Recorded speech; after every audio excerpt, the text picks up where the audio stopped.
From 1932 to 1933, millions of Ukrainians were starved to death, not by drought, not by war, but by the deliberate actions of one man, Joseph Stalin. This was the Holodomor, a genocide carried out to crush Ukrainian independence and tighten Soviet control.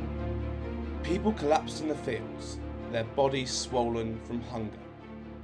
Villages turned silent as entire families perished. The roads were lined with the dead. Yet, the world remained silent with every evidence of the truth erased.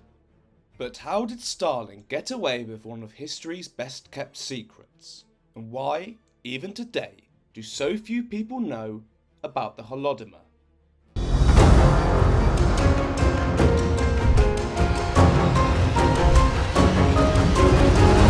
Welcome to the Unveiled History. After the fall of the Russian Empire in 1917, Ukraine finally got a taste of freedom, but it didn't last long. By 1922, the Soviet Union took over, and Ukraine was forced to become part of it, known as the Ukrainian Socialist Soviet Republic. Back then, Ukraine was mostly a land of farmers and villagers. People lived off their land, growing their food and taking care of their families. Owning and working the land wasn't just a job, it was a way of life, something deeply important to Ukrainians. In fact, Ukraine had some of the richest farmland in the world. The soil was so fertile that Ukraine became a top grain producer, feeding millions.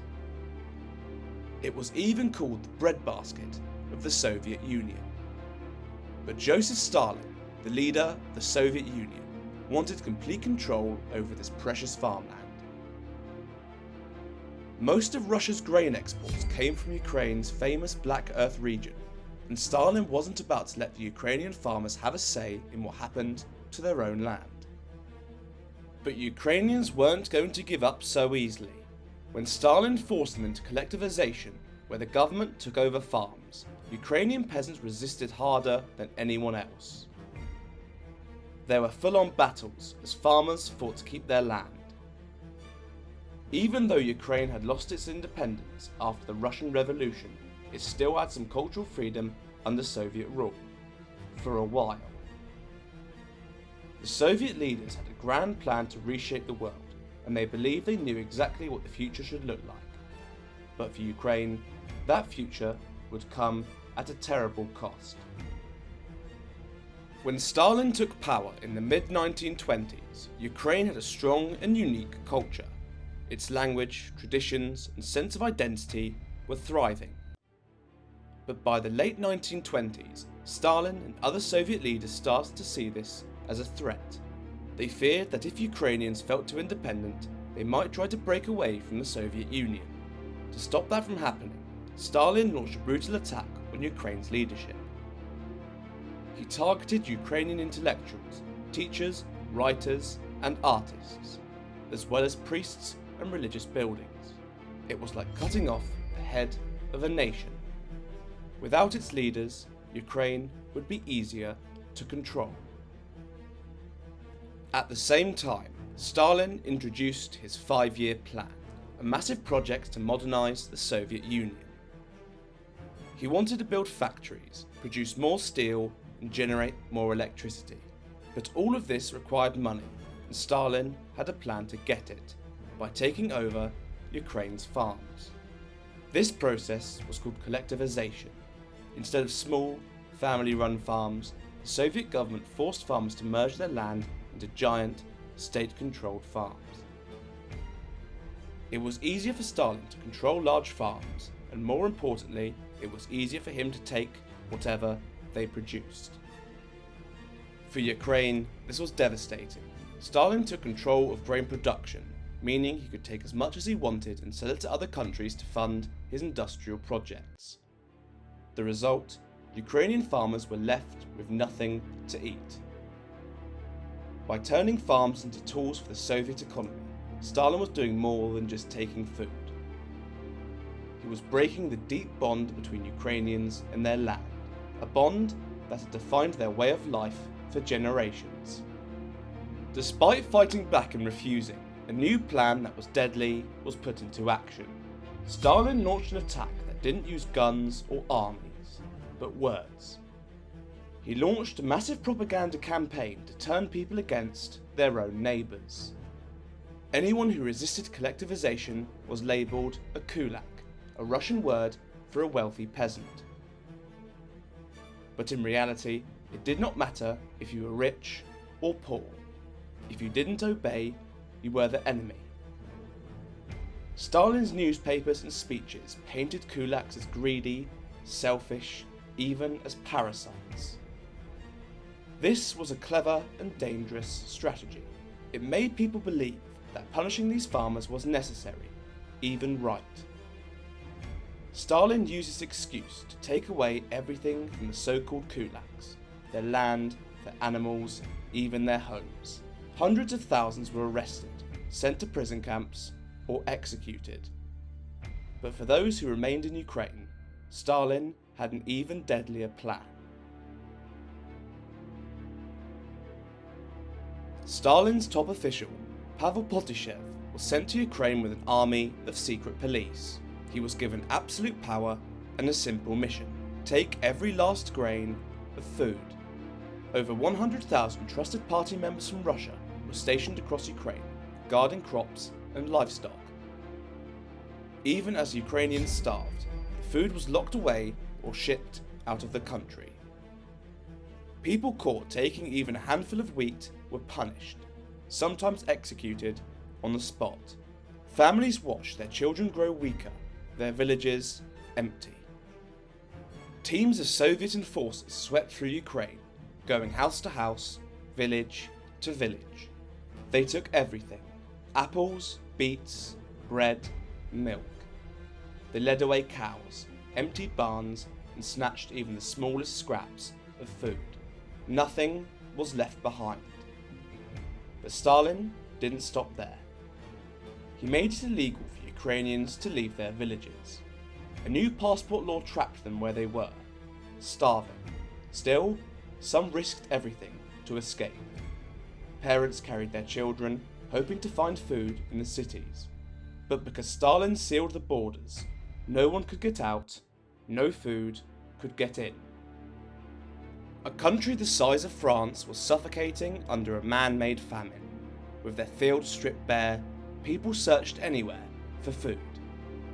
They dug through frozen streams, hunted mice and birds, and ate leaves off trees. Family pets disappeared. Anything that could be chewed, swallowed, or kept down became a meal. But even then, it wasn't enough. The hunger broke people. Some were so desperate they ate the flesh of animals found on the road. Others, in the darkest moments, turned to cannibalism. And yet, in the face of starvation, there was kindness. Parents gave their last bites to their children. Neighbours shared what little they had. The dying helped the living. A woman named Lydia remembered how her family survived. At night, in secret, they crushed stolen wheat into flour and baked makeshift bread. The only reason they did it at night was to hide the smoke. If anyone saw, the Soviets would take it away.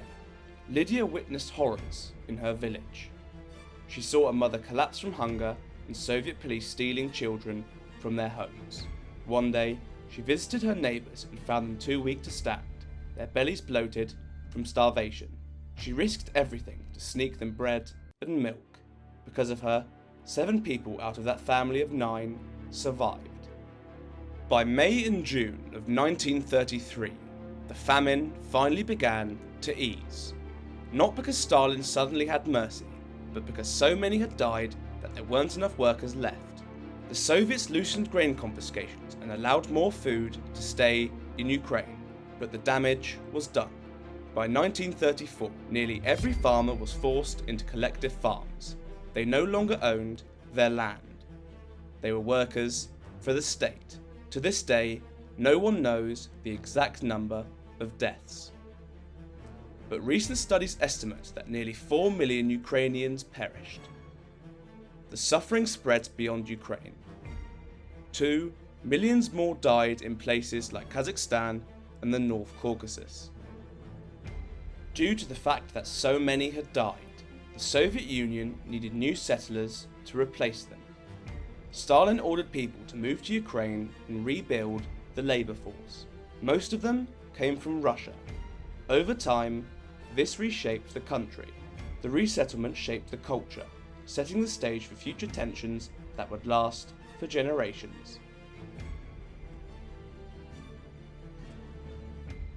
Stalin didn't just starve Ukraine, he made sure the world didn't know about it.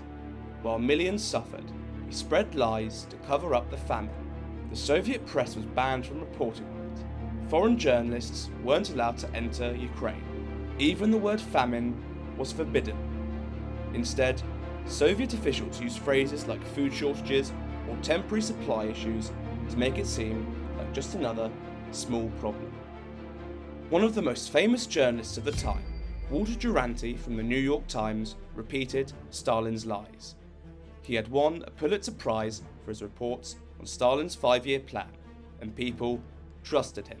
So, when he called the famine a simple food shortage and said, "Russians are hungry, but not starving," the world believed him. But not everyone stayed silent.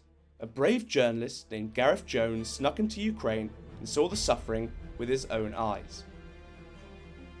He described entire villages crying out, "There is no bread, we are dying."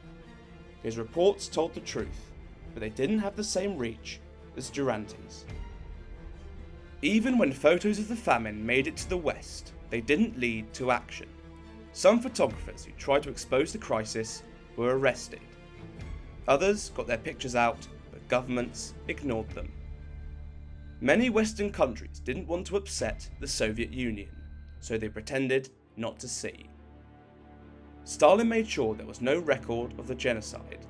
Death certificates didn't list starvation as a cause of death. He ordered archives to be destroyed. Anyone who spoke the truth was silenced. Journalists who reported on the famine were accused of being spies or liars. Some, like Ria Kleiman, were expelled from the Soviet Union.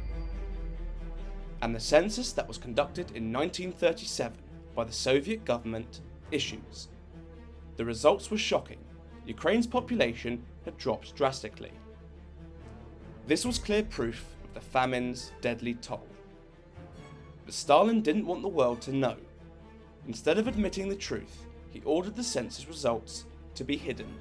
The people who worked on the census, many of them were arrested, and some were even executed. The numbers never saw the light of day.